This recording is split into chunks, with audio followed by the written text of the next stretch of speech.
LTO nangakong bibigyan ng hustisya ang pamilya na negosyanteng na hit and run ng isang lasing na driver ng SUV. Kasama mo sa balita, Radyoman Mike Guyagoy. RMN Live Report.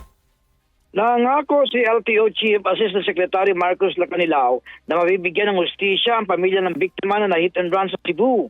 Pinatitigil Lacanilao sa LTO 7 Operations Division na mahigpit na imbestigahan ang naturang paglabag na nagdulot ng kamatayan sa gumagamit ng kalsada. Ani Lacanilao, sinumang naghahasik ng karahasan sa kalsada ay kailangang harapin ang kahihinatnan ng kanilang naging aksyon.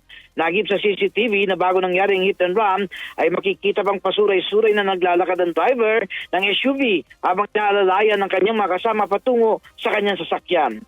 Sa initial na investigasyon, nakabangga pa ang nasabing driver ng SUV sa isang nakapark na sedan pero hindi ito huminto at sa kanyang pagtakas ay nabundungan niya ang kanyang biktima na tumilapon at sumalpok pa sa isang poste.